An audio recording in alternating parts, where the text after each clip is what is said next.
ভারতের সাথে খারাপ সম্পর্কের পর ক্রিকেটে সবার আগে বাংলাদেশ পাশে পেয়েছে পাকিস্তানকে। আইপিএল থেকে মুস্তাফিজকে বাদ দেওয়া হলেও পিএসএল তাকে বরণ করে নিতে মুখিয়ে আছে। ইতিমধ্যেই পিএসএল এর প্লেয়ার্স ড্রাফটে নিজের নাম লেখানোর খবর বেশ উচ্ছ্বসিতভাবে প্রকাশ করেছে পাকিস্তানি গণমাধ্যম। ক্রিকেটে বাংলাদেশের সাথে পাকিস্তানের বোঝাপড়া অনেক দিনের। ইমরান খান থেকে শহীদ আফ্রিদি, পাকিস্তানের এই তারকা ক্রিকেটারদের নিয়ে বাংলাদেশে অন্যরকম ক্রেজ ছিল। আবার বাংলাদেশি প্লেয়ারদের নিয়েও পাকিস্তানের আগ্রহ কম নয়। সাকিব, তামিমদের বহু ফ্যান ফলোয়ার সেখানে। বিপিএল এ অন্যান্য দেশের তারকা ক্রিকেটাররা না আসলেও প্রতি বছর পাকিস্তানি তারকাদের অভাব হয় না, তাই তাদের কাছে বাংলাদেশ হলো দ্বিতীয় ঘর। ক্রিকেট বিশ্বে বাংলাদেশ ও পাকিস্তানের মধ্যকার সম্পর্কটা কেবল মাঠের 22 গজের লড়াইয়ের মধ্যেই সীমাবদ্ধ নয়, বরং এর পেছনে রয়েছে এক দীর্ঘ ইতিহাস, গভীর ভ্রাতৃত্ববোধ এবং অকৃত্রিম পারস্পরিক শ্রদ্ধা। 90-এর দশকের শেষের দিকে যখন বাংলাদেশ আন্তর্জাতিক ক্রিকেটে নিজেদের শক্ত অবস্থান তৈরির আপ্রাণ চেষ্টা করছিল, তখন পাকিস্তান ক্রিকেট বোর্ড ও তাদের অভিজ্ঞ খেলোয়াড়দের সহযোগিতা ছিল উল্লেখযোগ্য। বিশেষ করে 1999 সালের বিশ্বকাপে পাকিস্তানের মতো শক্তিশালী দলকে হারিয়ে বাংলাদেশ বিশ্বমঞ্চে নিজের আগমনের বার্তা দিয়েছিল। সেটা ছিল এশিয়ান ক্রিকেটের ইতিহাসে এক অনন্য মাইলফলক। সেই ঐতিহাসিক জয়ের পর থেকে দুদেশের ক্রিকেটীয় রসায়ন এক নতুন মাত্রা পায়। বাংলাদেশের ক্রিকেটের প্রাথমিক অবকাঠামো উন্নয়ন, হাই পারফরমেন্স ইউনিটে পাকিস্তানি কোচদের নিয়োগ এবং খেলোয়াড়দের টেকনিক্যাল উন্নতির ক্ষেত্রে পাকিস্তানের অভিজ্ঞ ক্রিকেটারদের পরামর্শ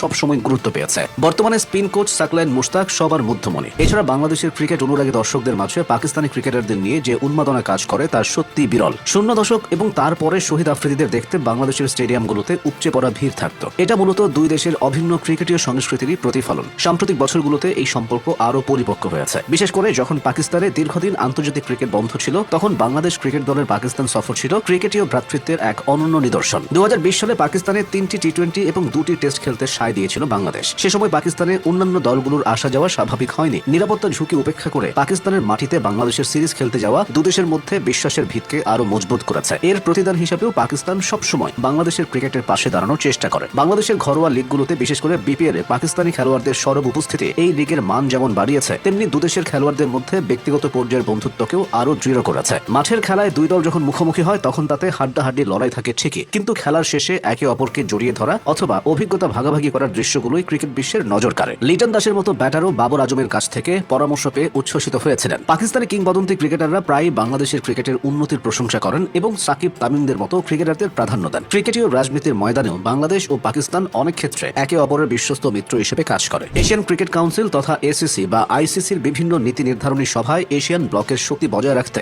দুদেশের ক্রিকেট বোর্ড প্রায় একমত পোষণ করে। এই কৌশলগত বোঝাপড়া কেবল দুদেশের জন্যই নয়, বরং সামগ্রিকভাবে এশিয়ার ক্রিকেটের আধিপত্য বজায় রাখতে গুরুত্বপূর্ণ ভূমিকা রাখছে। এছাড়া দুদেশের সমর্থকদের মধ্যেও সামাজিক যোগাযোগ মাধ্যমে এক ধরনের পারস্পরিক সহমর্মিতা দেখা যায়। অনেক ক্ষেত্রে দেখা গেছে কোনো বড় আসরে বাংলাদেশ বাদ পড়লে পাকিস্তানি সমর্থকরা বাংলাদেশের হয়ে কথা বলছেন, আবার বাংলাদেশের মানুষও পাকিস্তানের হয়ে উল্লাস করছেন। পাকিস্তান সমর্থনের কারণে বাংলাদেশে অনেককে তোপের মুখেও পড়তে হয়, তবুও তারা সমর্থন করে যান। এই যে আবেগের আদান প্রদান, তা প্রমাণ করে যে ক্রিকেটের ভাষা সব সীমানার ঊর্ধ্বে। ভারতের সাথে সম্পর্কের যত অবনতি হবে, ভবিষ্যতে পাকিস্তানের সাথে এই বোঝাপড়া আরো শক্তিশালী হওয়ার সম্ভাবনা থাকবে।